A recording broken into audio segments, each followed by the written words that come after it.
¿Qué tal? Bienvenidos a Lecciones. Lección número 6. Las elecciones bajo fuego. Fuego. Bueno, muchísimas gracias por estar acompañando esta emisión y vamos a dedicarnos en esta ocasión a las elecciones del naciente siglo XX.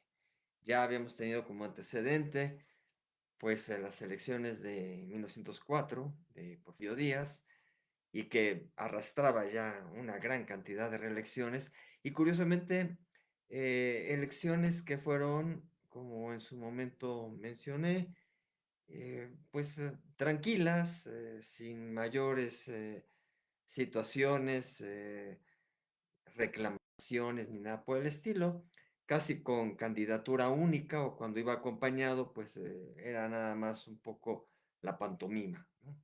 Entonces, así se estaba religiendo y religiendo don Porfirio Díaz. Pero bueno, vamos a nuestro acordeón aquí en, en vivo. La elección entonces que nos ocupa es la de 1910. Ya los ánimos estaban muy caldeados, ya había una serie de señalamientos, ya había muchos líderes revolucionarios, por un lado los anarquistas como los hermanos Flores Magón, y por otro lado, obviamente, don Ignacio Madero, ¿no? Que también se había dedicado ya a sacar su importante libro de la sucesión presidencial. Entonces, curiosamente, bueno, en esta elección va a competir Madero, va a competir junto con otros tantos, pero bueno, los resultados no van a ser favorables a Madero y por lo tanto ahí es donde va a surgir totalmente el momento cumbre de la historia reciente de México a nivel de movimiento social, ¿no?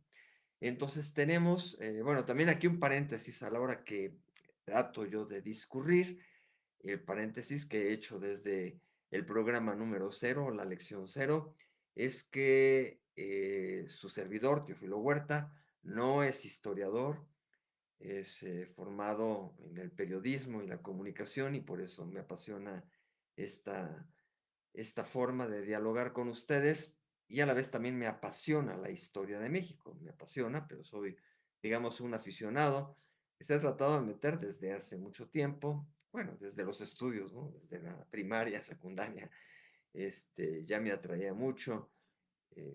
Como anécdota, me encantó una visita que nos organizaron al Museo Nacional de Historia en el Castillo de Chapultepec y ahí sentía yo la historia de México vivamente.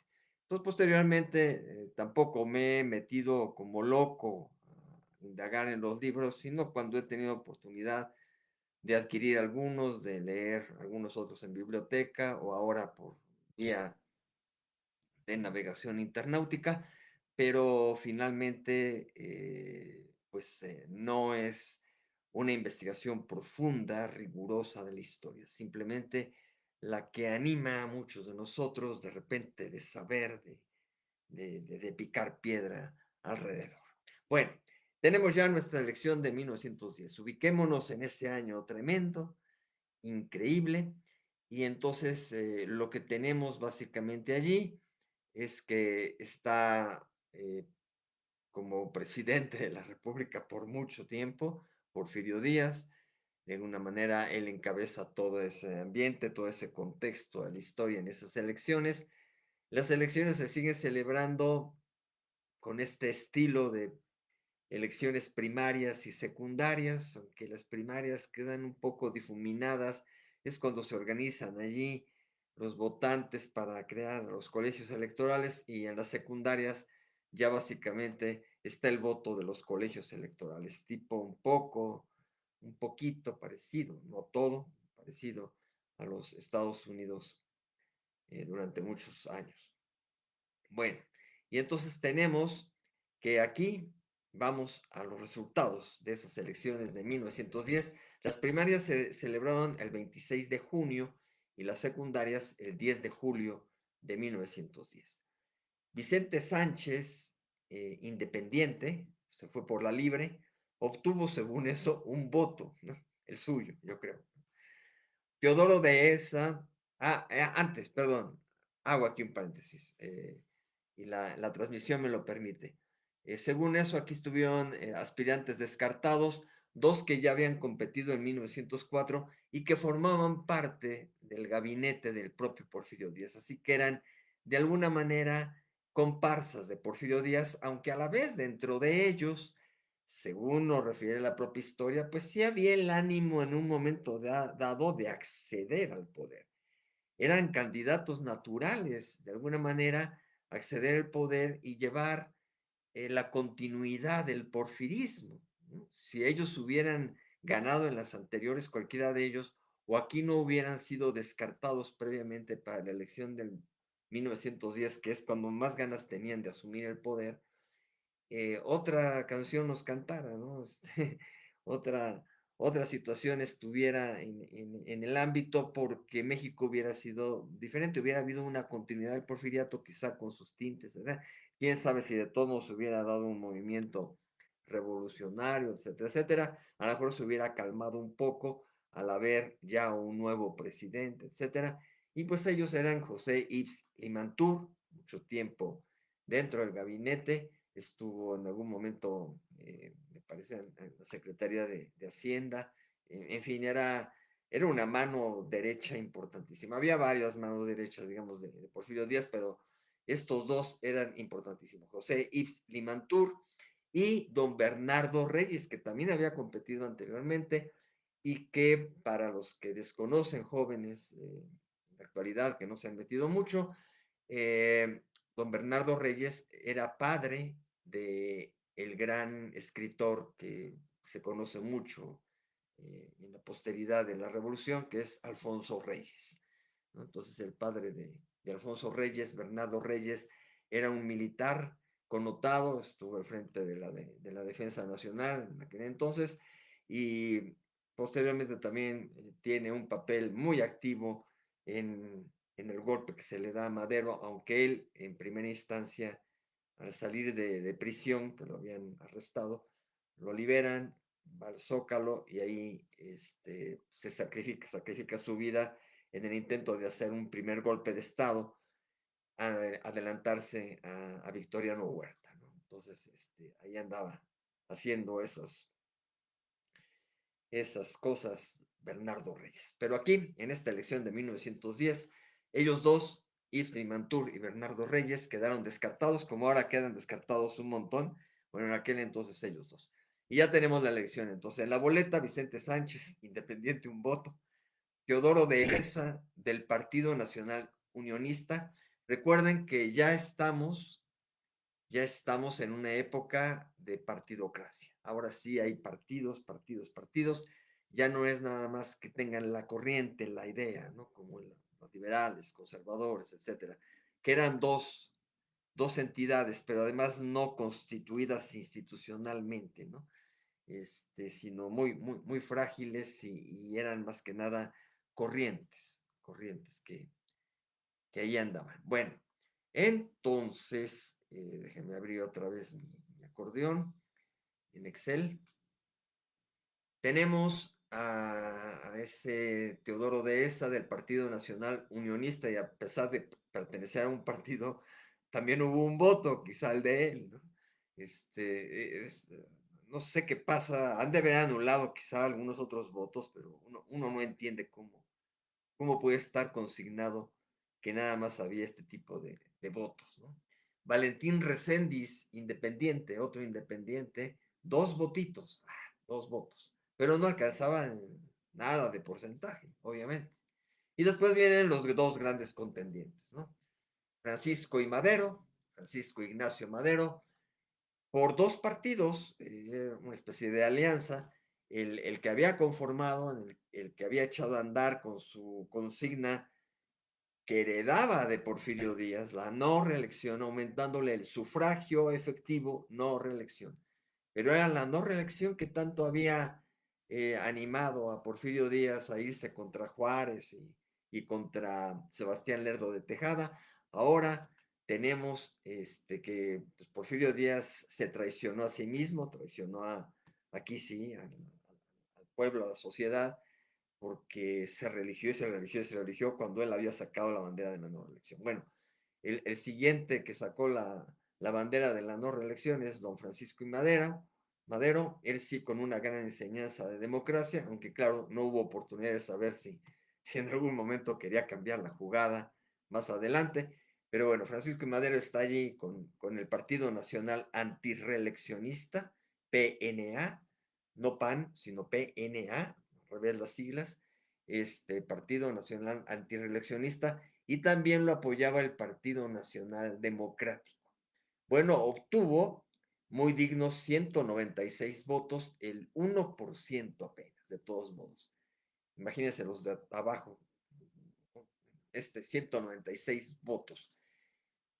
Y entonces, que está por el Partido Nacional Reeleccionista, además, le pusieron ahora así, a otro partido enfrentándose al antirreeleccionista con todo descaro, ¿no? Para Partido Nacional Reeleccionista, PNR, y el Partido Nacional Porfirista, que llevaba el nombre del propio presidente, PNP. Los dos partidos postularon a Porfirio Díaz, que obtuvo la enorme cantidad, seguramente amañada, de 18,625 votos, lo que representó casi el 99% de sufragios, ¿no? El 99%, y entonces Porfirio Díaz se alza con la victoria. Recuerden, ya estábamos en sexenios desde la anterior elección, para el sexenio de 1910 a 1916. Pero, bueno, porque esta elección es una de las que es turbulenta, obviamente se ve amañada, nuevamente viene esa cuestión que hemos visto muy marcadamente en la segunda elección que hubo con Vicente Guerrero, en, en alguna de Juárez, sobre todo en la de Sebastián Lerdo de Tejada, en la reelección, que realmente es disputada, y aquí sí se dice, no, esto no valió, hay que mover todo, y entonces es cuando ya Francisco Madero se lanza a convocar a la sociedad mexicana a la revolución, y entonces, pues Porfirio Díaz, digamos que asume estos resultados, se erige nuevamente como presidente de la República, pero ya está totalmente señalado, ya esta elección provocó la Revolución Mexicana, directamente. Esta elección provoca la Revolución Mexicana, y entonces como consecuencia llegamos a lo siguiente. Bueno, todo el movimiento, es cuando, estoy quitando aquí mi propio acordeón y todavía tenía aquí algunos detalles. Obviamente no cumple finalmente Porfirio Díaz su gestión, su sexenio. ¿Por qué? Pues porque viene la revolución, porque Madero se inconforma totalmente con las elecciones, y con ello lanza el Plan de San Luis y llama precisamente a levantarse en armas a la población mexicana el 20 de noviembre de 1910, ¿no? Aquí la parte clásica, la que sí traemos mucho en la memoria, y entonces es esta característica, este asterisco con esta elección, ¿no? La inconformidad, pues, de uno de los candidatos, Madero, que ya la traía con su proclama que existía desde antes, y entonces ya se lanza directamente con el Plan de San Luis y llama a levantarse en armas, ¿no? Lo que ya no había sucedido durante un buen periodo, ¿no? Porque todo el siglo XIX había sido de levantamiento de armas, nunca se habían calmado, se medio calmaron después del imperio de Maximiliano, de esa lucha con los conservadores, vinieron un poquito las aguas así a medio calmarse, al final de Juárez, principio de Sebastián Lerdo de Tejada, pero luego otra vez vino, y hasta que no llegó Porfirio Díaz, se habían calmado las aguas, pero ahora él mismo, con sus reelecciones y reelecciones, y tanto estar en el poder, y tanto descuidar a la población, a pesar del progreso, a pesar de las partes positivas, etcétera, etcétera. Recuerden, habrá una segunda parte de toda esta serie que se da la cuestión de los análisis ya de los presidentes específicamente. Pero aquí ahorita estamos en elecciones. Entonces, resulta que ya está lanzado, pues, convocado toda esta cuestión de levantamiento de armas, y por tanto, se viene la revolución. Esta me la salto en los detalles, ¿no? Hay que sumergirse en la historia para saber todo el detalle, el levantamiento del 20 de noviembre, de los hermanos Cerdán, toda esta cuestión. Y hasta eso, en pocos meses, porque es de noviembre a por ahí de abril, acá debo de tener el otro dato más adelantito, de cuando finalmente Díaz tiene que abandonar el poder. Aquí está, ¿no? Aquí mismo lo tengo, mayo, ¿no? Díaz abandona el poder finalmente debido a la gran presión. Hay que sopesar, por un lado se puede considerar, pues sí es un derrocamiento por la revolución, pero una revolución muy consensuada con la población se levantó en armas, se hicieron guerrillas, Pancho Villa, Emiliano Zapata, etcétera, etcétera. Por todos lados había focos de insurrección alrededor del llamamiento que había hecho Francisco y Madero y por lo tanto, pues ese derrocamiento de alguna manera pues se considera legítimo, que sea también en un momento dado un derrocamiento pues significa un golpe de Estado, ¿no? Pero no se configura totalmente el golpe de Estado, que algunos le imputan ese error a Madero, porque quizá en ese momento Madero hubiera tomado mejor las riendas, ¿no? Asumiéndose, aunque fuera de facto, y después hacer, pues como todos, hacer sus eleccioncitas y de todo modo resultar ganador, en fin, ampararse en ello, y haber tomado mal las riendas, cambiar al ejército o darle validez a quienes lo apoyaron, y sumarlos como ejército ahora federal, y no lo que sucedió de que finalmente él como abanderado y como gran demócrata, que finalmente pues así pasa la historia, pero pues como mártir, ¿no? Finalmente, como gran demócrata, hace esa especie de derrocamiento, pero entonces viene, obliga, ¿no? Desde esa visión es obligado o orillado, ¿no? Orillado Díaz a abandonar el poder, a firmar su renuncia, y en esa cuestión hay una negociación para que haya un interino, ¿no? Renuncia a Díaz y entonces asume quien está ocupando una posición importante, que ahí es una parte que como yo no soy historiador, no me sale explicarlo correctamente, pero porque finalmente el puesto que tenía el interino es secretario de Relaciones Exteriores. Entonces aquí no operó lo del titular de la Suprema Corte de Justicia que se venía acostumbrando, no operó el vicepresidente, sino que de repente un elemento importante del gabinete, el secretario de Relaciones Exteriores, Francisco León de la Barra, es el designado a ocupar la presidencia interina con la anuencia de Madero, ¿no? Y es lo que muchos maderistas que abrazaban la causa luego le recriminaron mucho a su propio líder, ¿no? A Madero, el no haber tomaba las riendas de una vez, ¿no? Y entonces en esta transición democrática, pues está Francisco León de la Barra ocupando la presidencia interina de mayo a noviembre de 1911. O sea que Díaz, pues en su reelección y como se supone que lo asumía los primeros de diciembre ya desde esa época, la volvió a asumir en 1910 a continuar todo su régimen dictatorial Porfirio Díaz, pero solamente le duró de diciembre a el 25 de mayo en que abandona la presidencia y el país al día siguiente.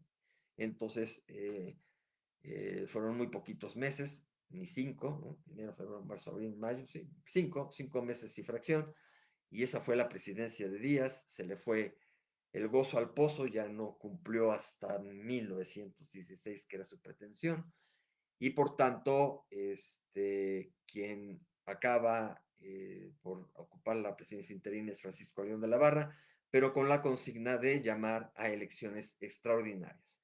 Y entonces damos el salto a la siguiente elección, que es la de 1911. A finales de 1911 tenemos que el 1 de octubre se celebran las elecciones primarias y las elecciones secundarias el 15 de octubre de 1911. Para terminar con el sexenio hasta el 16, o sea, que se rescate que el sexenio debe de terminar en 16. Y entonces aquí son elecciones extraordinarias, se marca muy claramente sin reelección, se abroga totalmente aquí la reelección, aunque va a volver por una última vez por allí con Obregón, que pronto lo veremos, y se celebra entonces en esas dos jornadas, y también están diferenciadas, como ya explicaba la vez pasada, de manera indirecta, son indirectas, universales, indirectas, y cada elector representa a 500 ciudadanos, o sea, eh, hay un elector que representa a 500 ciudadanos y se conforman esos colegios electorales para la votación final. Y son diferenciadas para vicepresidente, o sea, otra urna para el vicepresidente. Es cuando ahí Pino Suárez gana en las urnas la vicepresidencia de México, ¿no? Que era allegado a Madero, pero finalmente corren los candidatos a vicepresidente por otra ruta y el que gane es vicepresidente y aspirante, obviamente, a suplir al presidente si pasa algo, ¿no? Pero acá, pues a los dos luego los agarraron. A eso vamos, ¿no? A eso vamos, desgraciadamente. Bueno, aquí nos marcan algunos otros indefinidos. No tengo aquí una cuestión de quiénes hayan sido borrados previamente, sino simplemente otros que compitieron, obtuvieron 45 votos y por lo tanto el punto 22%, punto 22, o sea, nada, no llegan ni al 1, no llegan al 1%. Este, Después tenemos ya los competidores, Emilio Vázquez Gómez, que durante mucho tiempo también estuvo dentro de la perspectiva de los maderistas, también apoyó la revolución de alguna manera. Eran los famosos hermanos Vázquez Gómez, uno de ellos, don Emilio Vázquez Gómez, pero que de alguna manera aquí se lanza la candidatura, ya desde ese entonces empezamos a ver aquí lo que yo quiero transmitir con esta serie también es traerla a este 2024 para ver esos matices, esos tonos, esas pequeñas cosas que de alguna manera son todavía pues parte de aquello, de lo que sucedió. O sea, que ya se estilaban cosas que a veces acá nos parecen o novedosas o que está haciendo ruido tal cosa, como si fuera la primera vez, y no solamente se están repitiendo lo de las últimas elecciones, que pudimos notar ahí algunas cosas similares que se dan, sino que ya se configuraban pues desde las primeras elecciones como hemos visto, ¿no? Pero acá muy marcadamente, se nota que uno de los maderistas en su principio, uno de los luchadores también por terminar con la dictadura de Díaz, a la mera hora no se suma a la nueva candidatura de Madero, a la buena, la que viene para que por fin Madero sea presidente. Este, Curiosamente, él es uno de los sentidos en que Madero no haya tomado el poder inmediatamente después de derrocar a Porfirio Díaz. Pero suceden tantas cosas de ese mayo a octubre que, que pues le da la espalda o simplemente se disocia de Madero y dice, pues yo también compito, porque yo traigo ya en mi mente un nuevo México, un nuevo país, unas nuevas ideas, etcétera, etcétera, etcétera. Eso en un momento dado, pues eh, era peligroso porque podía restarle votos a Madero y entonces pues también naufragar todo el sentido que tenía la revolución. Entonces es uno de esos candidatos que hizo un poco berrinche y se hizo a un lado de Madero y se lanzó por su cuenta y por el Partido Liberal puro, ¿no? Aquí ya un partido liberal, pero que le ponen el otro nombre de puro, ¿no? El segundo apellido. Entonces, y ya constituido más como partido, ¿no? Ya no como en la antigüedad.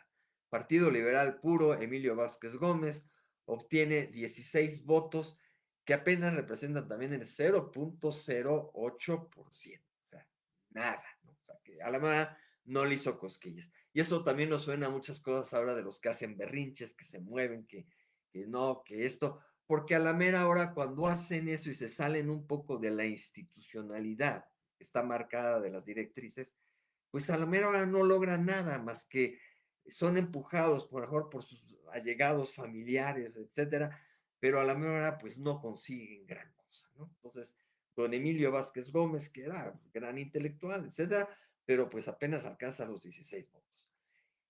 Compite, aunque aparentemente apareció en las boletas y él se lavó las manos de que él siempre dijo que él no iba a competir por la presidencia. ¿Quién? El que en ese momento es presidente interino. Estas elecciones se celebran bajo la presidencia interina de Francisco León de la Barra, que ya vimos hace rato. Entonces, él aparece finalmente en la boleta, aunque él siempre, según se refiere, este, contra su voluntad, porque él estuvo marcando que él no iba a estar en la boleta, pero vean, es incluso abrazado por otro partido, que es el Partido Liberal Radical. O sea, había dos partidos liberales. El Partido Liberal Puro de Emilio Vázquez Gómez y el Partido Liberal Radical de Francisco León de la Barra. Este señor obtiene 87 votos, pero también ni siquiera llega al 1%, sino 0.43%. Así que arrasa nuestro héroe, nuestro gran demócrata, Francisco Ignacio Madero, que estuvo abrazado aquí por otros tres partidos. Curiosamente, ya no el antireeleccionista que se medio difuminó, que después va a volver a resurgir por allí. Eh, ahora no, ahora el partido fuerte era el Partido Constitucional Progresista. Partido Constitucional Progresista.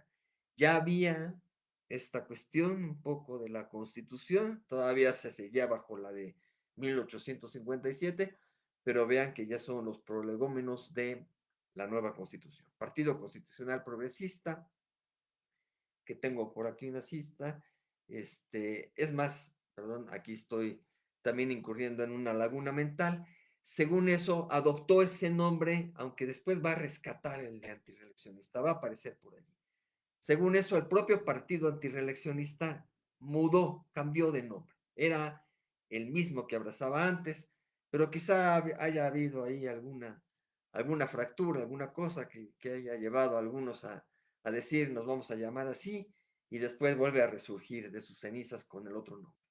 Entonces, el partido aquel antireeleccionista con el cual había competido en 1910 lo vuelve a postular, pero ahora bajo las siglas de Partido Constitucional Progresista, a Francisco y Madero. Y además, se sumaron otros dos. El Partido Católico Nacional, vean aquí la cuestión religiosa, el Partido Católico Nacional, y además en un partido, ¿no?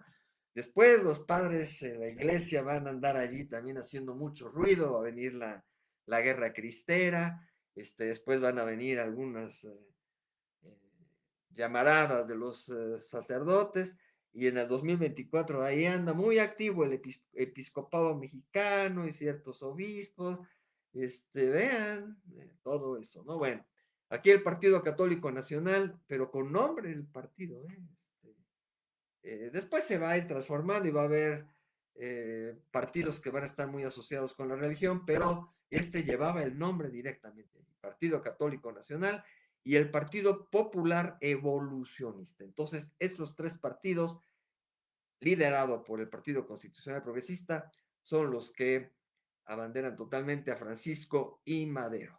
Y entonces él obtiene 19,997 votos, el 99.26%. Arrasa totalmente Francisco I. Madero, asume finalmente la presidencia el 1 de diciembre de 1911 y en este caso, de todos modos, hay historia después inmediata poselección, ¿no? Hay historia inmediata. ¿Cuál es? La de que son impugnadas las elecciones a través del plan de Tacubaya, que proclamaba presidente a quien creen. O sea, que habíamos hablado hace rato, a Emilio Vázquez Gómez, ¿no? Emilio Vázquez Gómez apenas obtuvo 16 votos y se lanzó a decir que las elecciones no habían sido limpias, hasta estas de Madero no habían sido limpias. Ahí aquí empieza siempre ese discurso, ya sea que sean realmente muy sucias, regulares, etcétera, etcétera, estas que parecen que fueron el arquetipo de la democracia, que cuando pasa uno la historia, pues por fin Madero asumió, qué bueno, bueno, pues también fueron impugnadas, ¿no? Impugnadas inmediatamente a través del llamado Plan de Tacubaya, y ese plan de Tacubaya proclamaba presidente a Emilio Vázquez Gómez, que había quedado en el tercer lugar con 16 votos, ¿no? Y ni el 1%. Pero bueno, pues hizo su luchita, se disipó, se difuminó eso, y obviamente Madero fue investido como presidente, fue garantizado como tal, investido y asumió el poder. Pero ¿qué ocurrió? Que bueno, pasó en 1912, un añito, y empezando 1913 viene el golpe de Estado de Victoriano Huerta, la decena trágica, nuevamente el fuego, ¿no?, de las elecciones y del tiempo que está dado todo esto. Entonces, pues nuestro amigo Francisco I. Madero, que también iba a cumplir el mismo sexenio de días hasta el 16, pues también se lo trunca, ¿no? También se lo truncan. Y en esto ya habíamos visto algo también en el pasado, de que tenían el plan de llegar a cierto periodo y queda truncado pues por un golpe de Estado. Entonces acá ha habido dos golpes de Estado. El primero, pues legítimamente amparado por la sociedad, por la Revolución Mexicana, un derrocamiento necesario, en fin, como se le llame, pero quizá pues los porfiristas nunca aceptaron esa terminología y siempre también consideraron que habían golpeado a su presidente, Porfirio Díaz, y entonces pues ahí es la cuestión cuando se divide también la mentalidad de los mexicanos, ¿no? Unos apoyando uno, otros apoyando otro, en fin, pero de todos modos, ¿no? Tanto la de 1910 como la de 1911 son elecciones que naufragan en cierto sentido, que resultan en que asumen el poder los ganadores y después son derrocados, ¿no? Entonces nuestro Francisco y Madero es derrocado por todo este movimiento de Victoriano Huerta, junto con Mondragón y Félix Díaz, y a propósito traigo aquí una nota, una autobiografía de un mentado Aureliano, que era su compadre de Victoriano Huerta, y déjenme nada más ubicar aquí,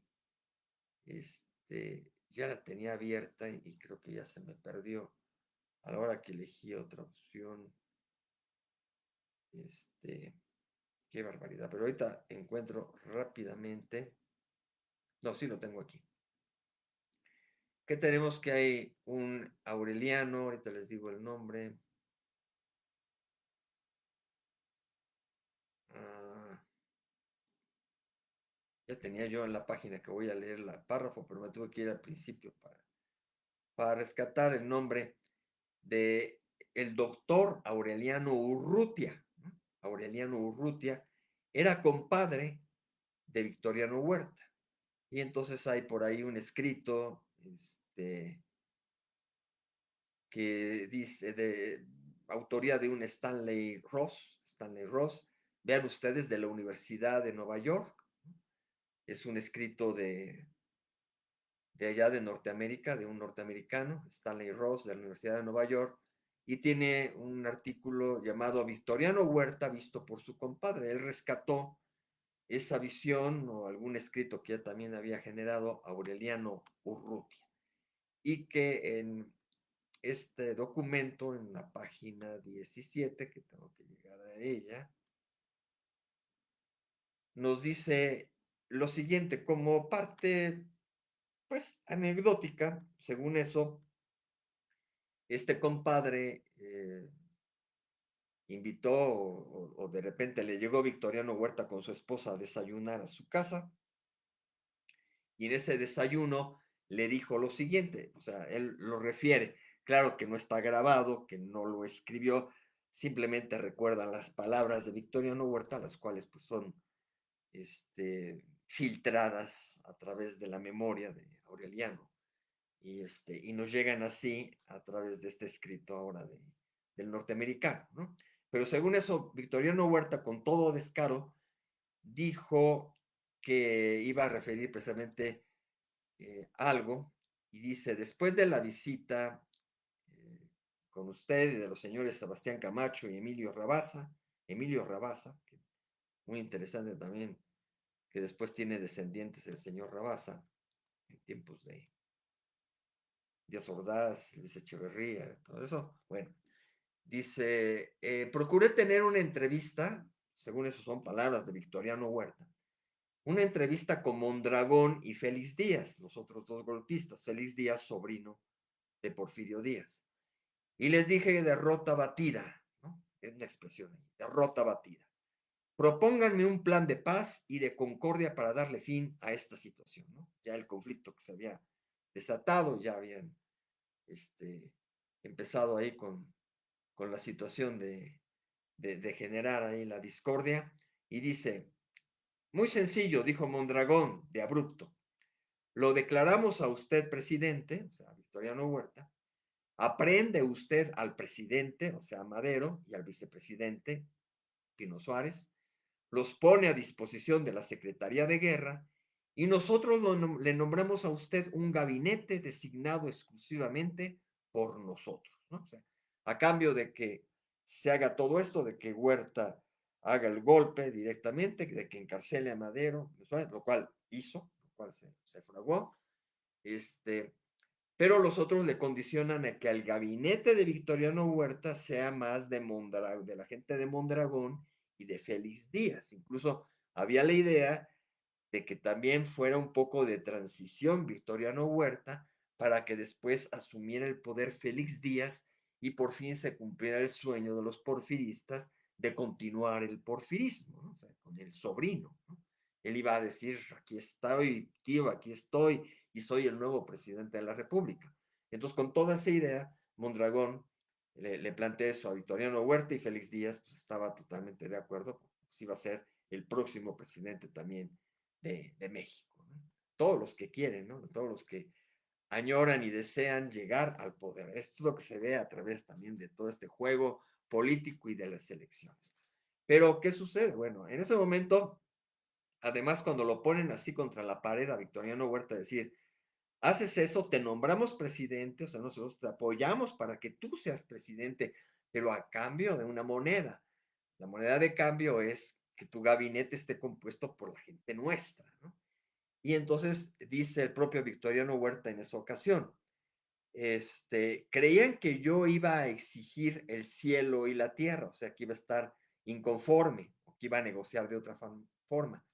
Y se sorprendieron Mondragón y Félix Díaz cuando les dije, aceptado, con la condición de hacer este pacto que llamaremos de la Ciudadela, porque la plaza de la Ciudadela, allá en la Ciudad de México, donde yo tuve la oportunidad de trabajar en las bibliotecas, llamaremos el Pacto de la Ciudadela, ¿no? Llamaremos de la Ciudadela a este acuerdo, ¿no? En presencia del embajador americano, Mr. Wilson, ¿no? Que era Henry Lane Wilson, ¿no? El cual, ese embajador americano, pues metió aquí toda la nariz en este asunto, estaba a favor de este golpe, así como en el golpe a Salvador Allende allá en Chile. México vivió en 1911 una situación anticipada de ese tipo de intervención norteamericana tan descarada, ¿no? Entonces, eso mismo dijo Victoriano Huerta, de acuerdo, estoy de acuerdo, pero firmemos esto además, digamos, con un testigo mayor, ¿no? Que nos va a amparar y nos va a reconocer como gobierno, que es el embajador de Estados Unidos.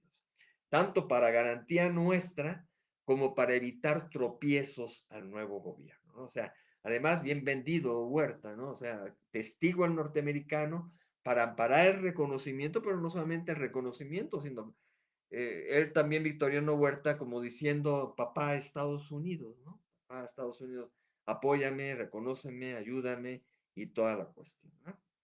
Y entonces dice, y así, y sí fue, le entregué a Mondragón todos los reos políticos y me quedé solo, pero con la llave de la casa, ¿no? Me quedé solo, o sea, sin un gran grupo que pudiera estar en su gabinete, pero con la llave de la casa, ¿no? O sea, truculento el tipo, ¿no? Totalmente, ¿no?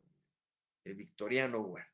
Bueno, entonces ya sucede todo esto, efectivamente sucede así, aprenden a Madero, a Pino Suárez, también viene la renuncia de Madero, pero aquí ni siquiera también, digamos que la de Díaz pues es orillado por todas las circunstancias, también políticamente lo obligan a renunciar a Díaz, ¿no? Pero acá a Madero primero lo apresan, está en prisión y bajo esa, ya no es políticamente, ya es como prisionero, es obligado vilmente a renunciar, ¿no? Y sin el apoyo del pueblo, ¿no?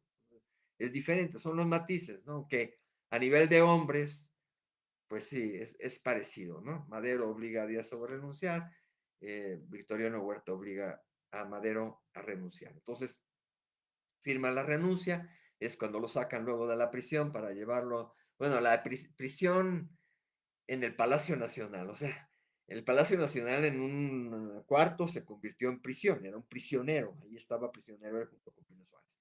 Auténticamente lo van a llevar a una prisión formal, que es la de Lecumberri, y entonces ahí, ustedes saben también, esta parte histórica tan clara, en el trayecto prácticamente llegando al lugar, los bajan a los dos y los acribillan, ¿no? Y entonces ahí aparentan de que hubo una revuelta que los querían liberar y entonces en la refriega de la liberación de Madero y de esto, hay intercambio de balazos y ahí pues accidentalmente caen los dos, presidente y vicepresidente. Entonces, bueno, el hecho está que Madero muere.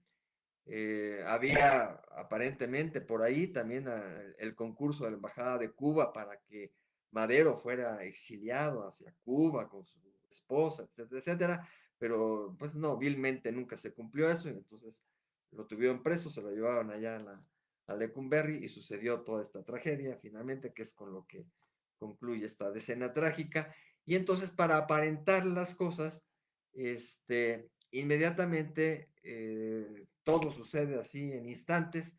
Con la renuncia de Madero, tenía que haber una simulación, que es la del presidente de 45 minutos, don Pedro Lascurain, que estaba nombrado en ese momento. Tenía por ahí otro encargo, cosas así, pero lo nombran secretario de Relaciones Exteriores. Y entonces ahí sigue siendo como con Díaz, el secretario de Relaciones Exteriores es el que puede asumir el poder. Entonces ya convertido en secretario de Relaciones Exteriores, inmediatamente a la renuncia de Francisco I. Madero, él asume el poder y por 45 minutos y después finalmente Victoriano Huerta es el que asume inmediatamente el poder después de los 45 minutos de Pedro Lascurain, ¿no? Esto sucede el 19 de febrero de 1913, ¿no? Que es el mismo día de la renuncia de Madero, ¿no? Su sacrificio, su martirio. Entonces, Victoriano Huerta, Pedro Lascurain fue entonces ese presidente icónico que ocupó la presidencia solamente durante 45 minutos, ¿no? Que pudo haber hecho 45 minutos, pues solamente ser un títere para hacer el tránsito del poder hacia Victoriano Huerta, que asume, y entonces aquí históricamente se le llama el usurpador, usurpa el poder realmente por toda esta, cómo se fraguó todo, la presidencia entonces, y cómo fue también todo este numerito. Curiosamente, Lascurain como presidente es lo que le alcanzó a hacer todo este numerito en 45 minutos. Lascurain nombró a Victoriano Huerta como secretario de gobernación de su gabinete, de Pedro Lascurain. Y como en el acuerdo, en el pacto que habían llevado a cabo ahí con testimonio del embajador norteamericano y con Mondragón y Félix Díaz, toda la cuestión, se quedó en que el secretario de Gobernación asumía inmediatamente la presidencia, ¿no? También, o sea, aquí el secretario de Relaciones Exteriores, o en este caso el de Gobernación, eran pilares dentro de los gabinetes, siguen siéndolo de alguna manera, y le habían dado por ese pacto de la plan de la embajada o pacto de la ciudadela, en fin, tenía diferentes nombres todo esto, este, que se había firmado un día antes, precisamente, el 18 de febrero se había hecho el plan de la embajada o acuerdo de la ciudadela, y entonces se convierte en secretario de Gobernación Victoriano Huerta y a los 45 minutos asume el poder. Entonces es ya ahí el usurpador Victoriano Huerta. Y así llegamos a nuestra última este, elección del día de hoy, ¿no? Que las tenía que agrupar así, que quizá han sido más rolleras por mi parte, etcétera, etcétera, y ustedes disculparán un poco, pero pues trae mucha historia ahí. Aquí sí, en otras nos pasábamos con algunos datitos, había sucedido esto, lo otro, aquello, y ya, ¿no? Y punto. Y en otras de Porfirio Díaz, pues no sucedió nada realmente, ¿no? Acá todo lo que ha sucedido después de cada una de las elecciones, ¿no? Muchísimo, muchísimo que ha sucedido. Bueno, entonces ya vamos a terminar con la última elección, la de 1913. Y vean, cosas, cosas de ¿no? Madero era espiritista aparte, ¿no? Estaba yo en el minuto 45 ahorita, ¿no? Así como los 45 minutos de la oscura. Así que yo ya también cumplí mis 45 minutos, me voy a pasar un poquito, para terminar con la siguiente elección que está muy ligada y que es una elección muy rara y que obviamente también está bajo fuego, ¿no? Porque ¿qué pasó después de la elección de Madero? Que recuerden que además había sido curiosamente impugnada por Emilio Vázquez Gómez. Entonces, y después vino con el tiempo, al año y fracción, el golpe de Victoriano Huerta con la decena trágica. Entonces, el panorama cuando llega Victoriano Huerta como usurpador es que todo el ambiente de la República pues ya estaba muy fogueado por la revolución y está ese gobernador de allá de Coahuila, que es don Venustiano Carranza, y entonces él enarbola ahora la bandera de la revolución, de la continuidad de la revolución mexicana, ¿no? Vuelve a tomar su segundo aire en la revolución mexicana y se dice, no se vale este golpe al gran demócrata y al gran este, presidente que llegó pues, por el ánimo y por la cuestión del propio pueblo de México, etcétera. Entonces, este señor que está ahí en el poder es auténtico usurpador, ¿no? Esa palabra de usurpador no volvió hasta el 2006 con Felipe Calderón, ¿no? Que ya tendremos otra historia, ¿no? Pero curiosamente no se había dado después de esta, que claro que no se compara, no se compara, pero curiosamente se rescató por alguna cuestión esa palabra de la usurpación. Bueno, Victoriano Huerta asume con la argucia finalmente también de una elección ficticia, digamos. Es una elección que además no aparece nítidamente tampoco en los primeros libros que yo me sumergí de historia, no viene ahí muy revelado, simplemente se menciona así ligeramente y y pues además yo logré encontrar por allí la referencia que a lo mejor no puse aquí, mi fuente inmediata, la puse por otro lado, pero encontré quiénes fueron los competidores en esa elección. Por, busque, por fin encontré ahí alguna referencia de quiénes fueron los competidores de Victoriano Huerta.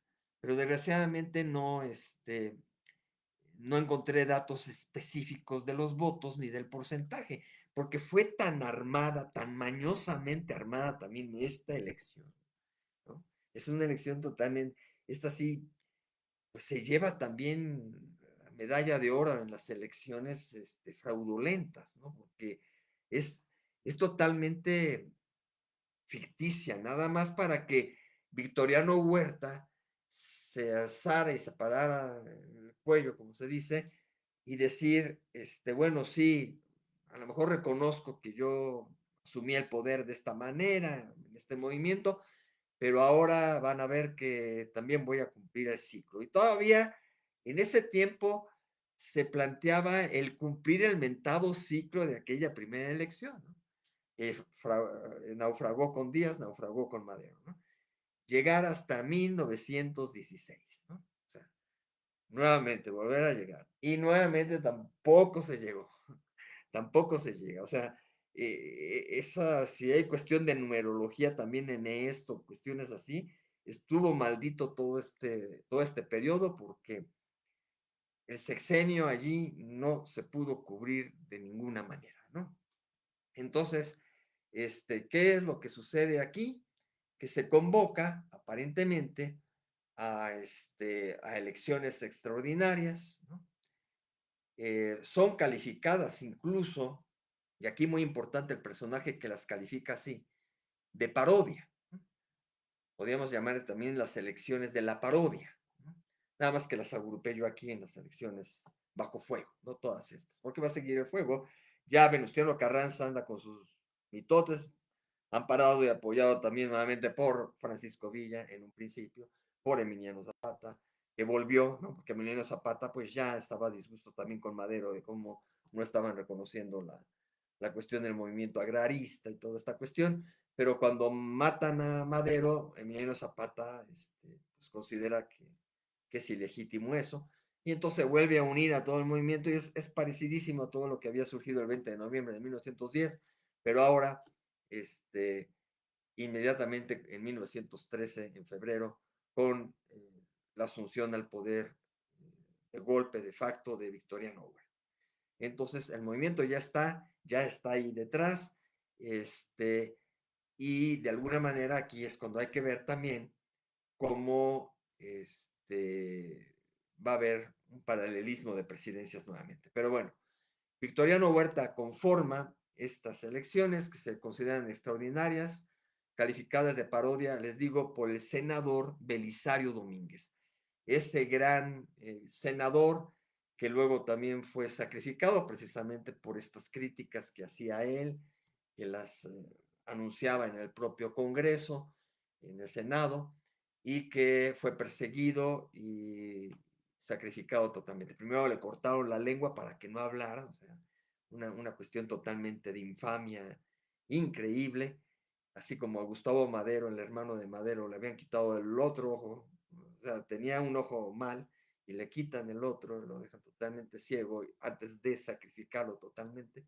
Igual hacen con Belisario Domínguez, primero le cortan la lengua para que ya no hable y después se sacrifica. Por eso la medalla que se otorga a alguien reconocido en el espectro político importante en México, la medalla Belisario Domínguez cada año que otorga el Senado mexicano, ¿no?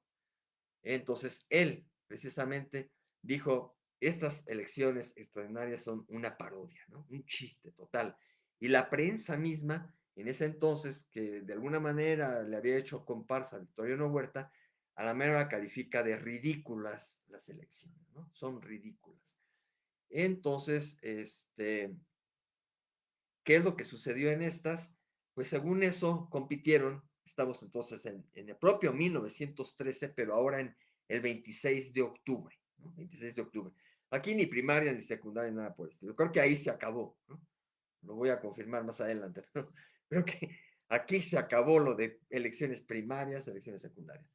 Estas de parodia, el 26 de octubre de 1913 hubo elecciones en México, pero nadie se enteró, realmente. Compitió el escritor Federico Gamboa, que también había asumido un puesto por allí, en el gabinete. Federico Gamboa, escritor importantísimo de la novela Santa, ¿no? Pero pues acá era totalmente una persona, digamos, del nuevo conservadurismo, que aquí es donde va a empezarse a manejar también unos nuevos conservadores, ¿no? No hay dato aquí de partido, no hay dato de votos, pero perdió. Manuel Calero, no hay dato de partido, no hay datos de voto, no hay datos de porcentaje, pero perdió.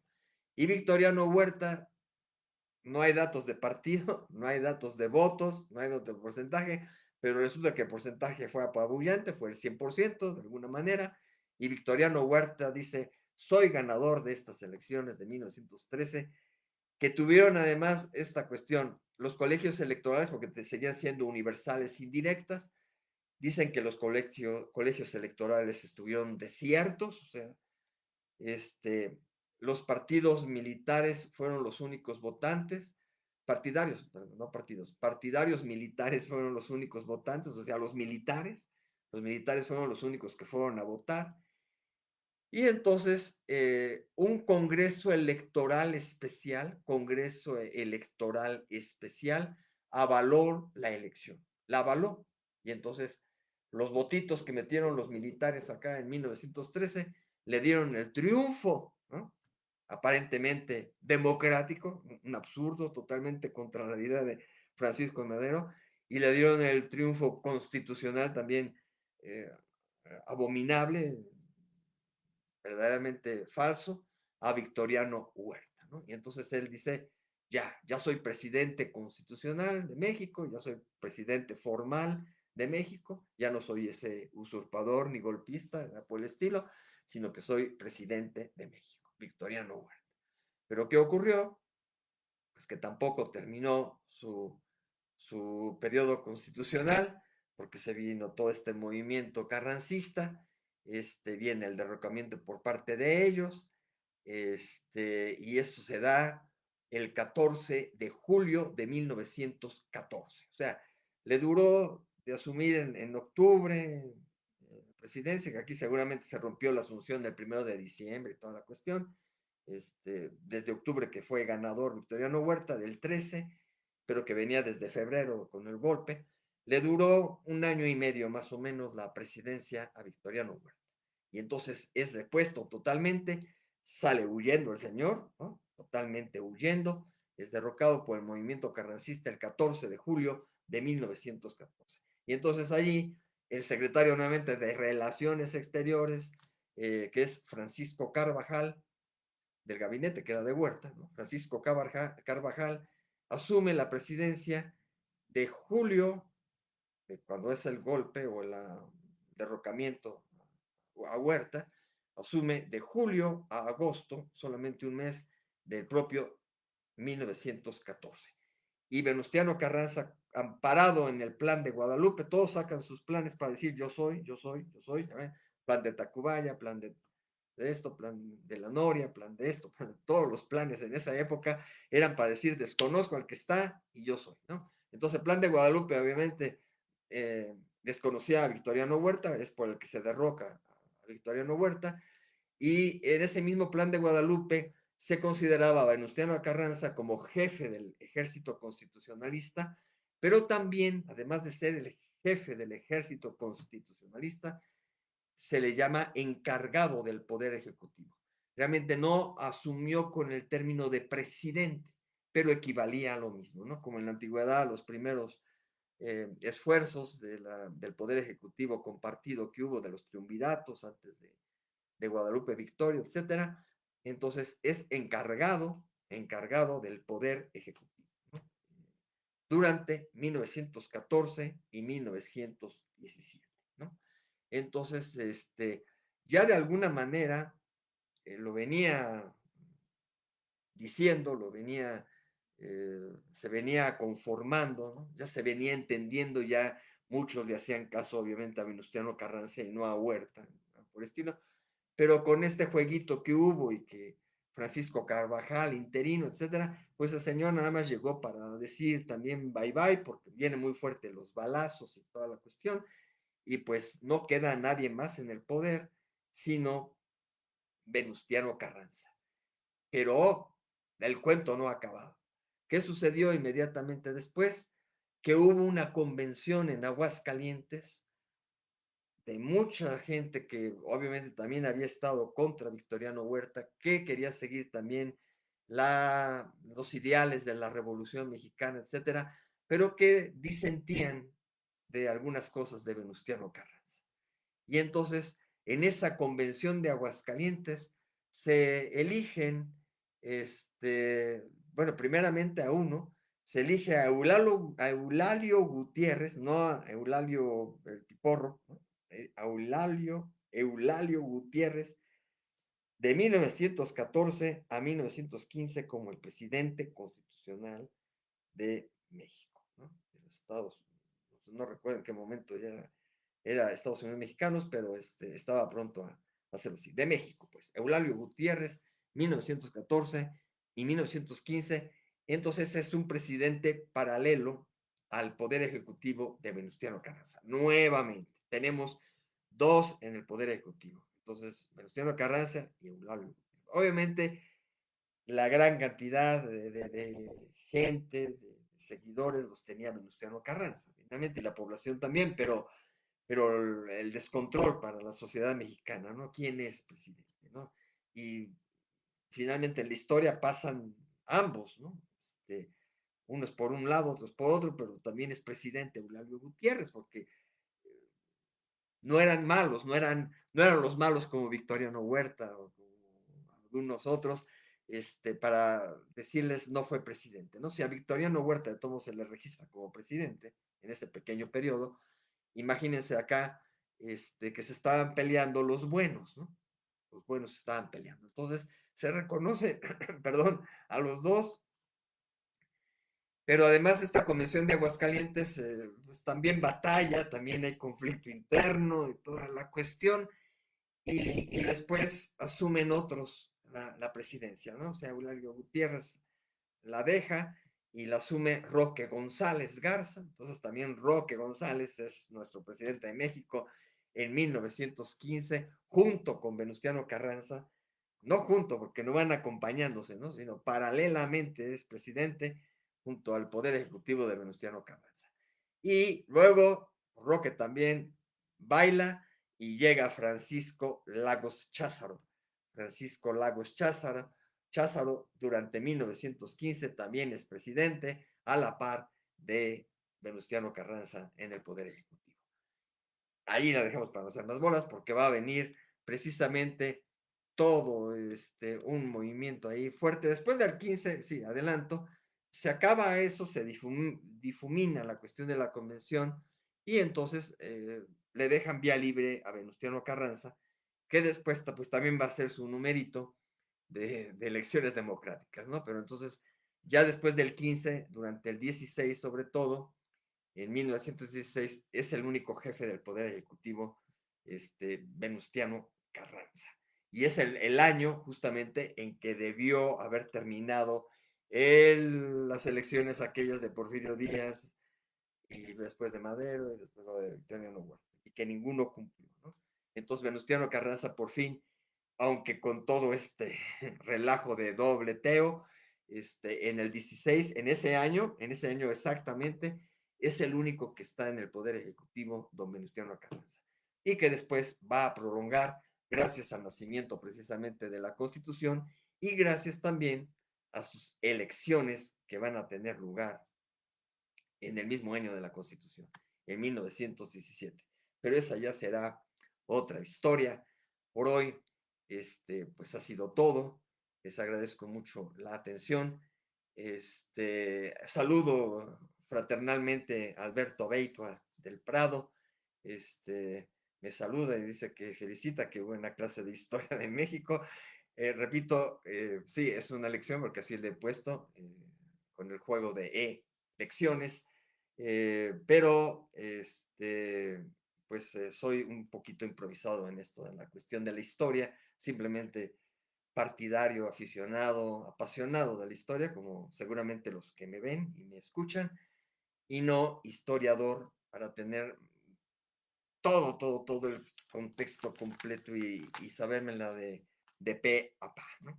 Lo que sí es que voy a generar después seguramente de todo esto, un escrito, un libro, que derive y en el cual sí pueda rescatar mucho más de los propios libros con citas, con algún soporte mayor y esas citas le den un poquito de mayor validez histórica. Hoy traje una cita de este compadre de Victoriano Huerta, porque era muy singular esa situación de esa declaración que en un momento dado hizo vilmente Victoriano Huerta, ¿no? De cómo negoció, cómo fraguó todo, de cómo aceptó de que su gabinete no iba a ser suyo, lo cual lo llevó a la derrota, aunque decía que tenía la llave, ¿no?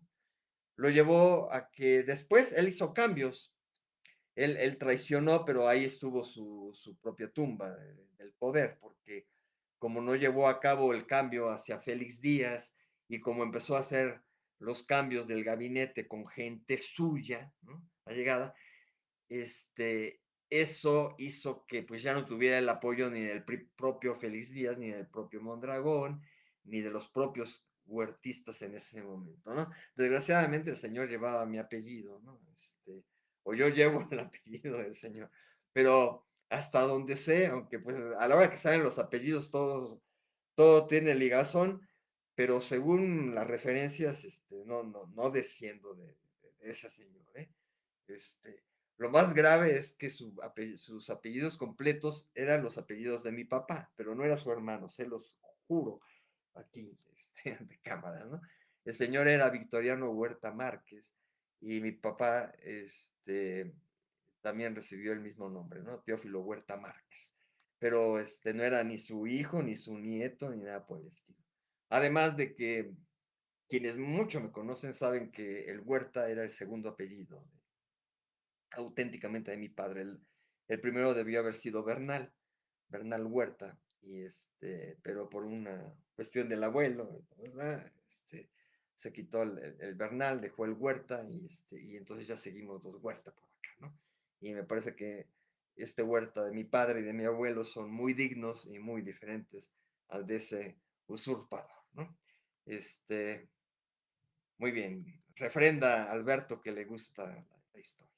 Me gustaría, ojalá inviten a más personas, que aquí pongan más comentarios, que haya esto, porque en esta versión de Facebook, sobre todo live, en vivo, pues es posible que haya esta retroalimentación y que además me corrijan, ¿eh?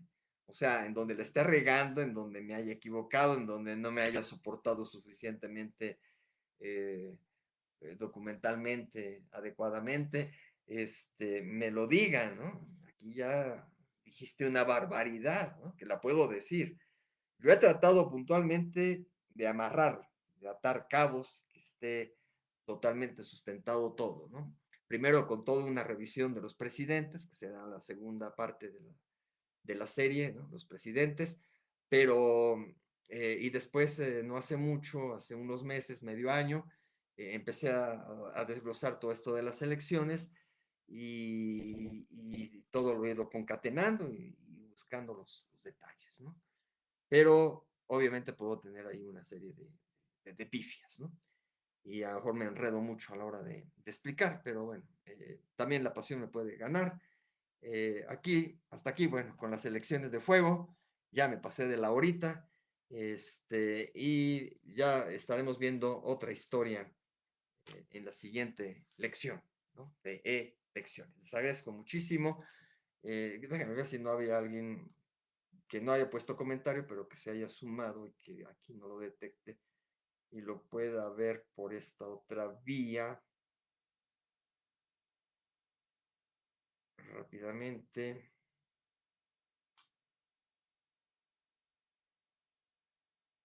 pero me parece que no, es difícil ahorita detectar aquí la mera transmisión, que no se ha refrescado aparte esto.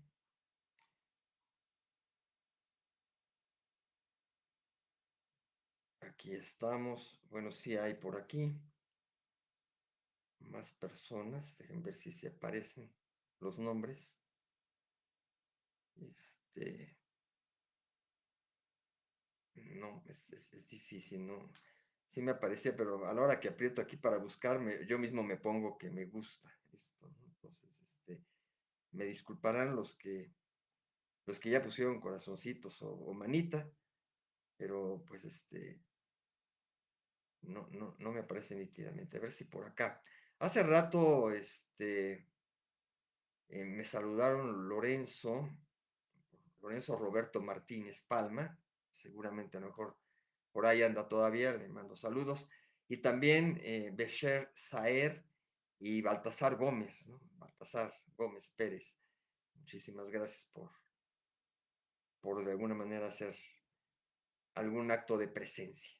No sé si siguen por ahí. Besher sí, porque dice que estará atenta, es una dama, Besher Saer, que estará atenta a la siguiente misión. Bueno, y ahí están guardadas las anteriores, ¿no? Que también son bastante interesantes, unas más que otras quizá, unas más frionas, otras más calientes, utilizando términos del comunicólogo McLuhan, ¿no? Lo frío y lo caliente, ¿no?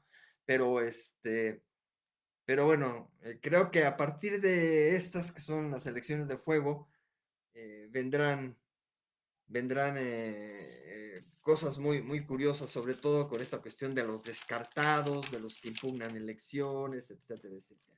Pero también como hemos visto, perdón que me detenga otros segundos, una gran mayoría de elecciones fueron impugnadas por uno, por otro, que por esto, por lo otro.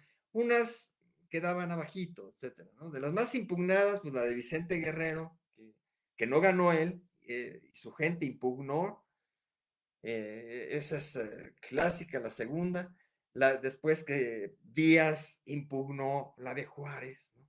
Díaz impugnó junto con Iglesias la de Lerdo de Tejada. Y después habíamos entrado en todo este, esas son de las más clásicas que habían impugnado, aunque todas las demás, por una o por otra razón, también venían impugnaciones. Santana también por ahí había unas que habían parecido ridículas y que habían tenido que ser impugnadas, ¿no? Pero también ahí se perdió mucho por el relajo de las propias guerras intestinas del país. Después de esas, hasta estas que vinieron, estas tres que acabo de señalar en esta lección, fueron impugnadas, las tres, ¿no? La de Díaz por Madero, la de Madero por Emilio Vázquez Gómez y la de Victoriano Huerta, pues por el propio Carranza y ahí ni siquiera fueron impugnadas, o sea, les dieron la espalda a esas elecciones porque fueron ridículas, como se calificó Belisario Domínguez, fueron una parodia de elecciones. Entonces, pero les prometo que las que vienen, también va a haber muchas impugnadas, ¿no?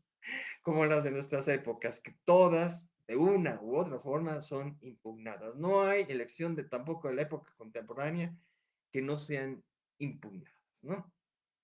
Quizá un poco, no fue impugnada la de Cedillo porque veníamos con lo del asesinato de Colosio y no fue impugnada la de Fox porque fue el cambio también nuevamente democrático como en la época de Madero, que la democracia, etcétera, y no fueron tan señaladas, ¿no? Curiosamente, las de Cedillo y Fox de la época contemporánea. Pero todas las demás, por una o por otra razón, han sido impugnadas. Ah, bueno, y esta reciente, del 2018, que tampoco finalmente, también por el avasallamiento que tuvo López Obrador, no fue impugnada, ¿no? Entonces, de las más recientes, Cedillo, Fox y López Obrador no han sido o no han sido tan impugnadas, ¿no? Pero quién sabe. Pero creo que es lo que le mete salsa a todo esto, cuando resulta que las elecciones son impugnadas y vienen ahí los catorrazos y los dimes y diretes, etcétera, etcétera. Afortunadamente en los tiempos actuales no ha habido catorrazos, sino simplemente tomas de lugares, como el Paseo de la Reforma y esas cosas, pero hasta allí. Bueno, pues vamos a ver qué sucede en las siguientes con lo que yo le refiera y qué va a suceder con las que vienen, las auténticas que vienen de nuestro tiempo, 2024. Muchas gracias. Ya no me entretengo más aquí porque además voy a hacer mis versiones de TikTok, así que voy a estar muy cansado. Gracias y hasta luego. Un abrazo. Muchísimas gracias por su atención.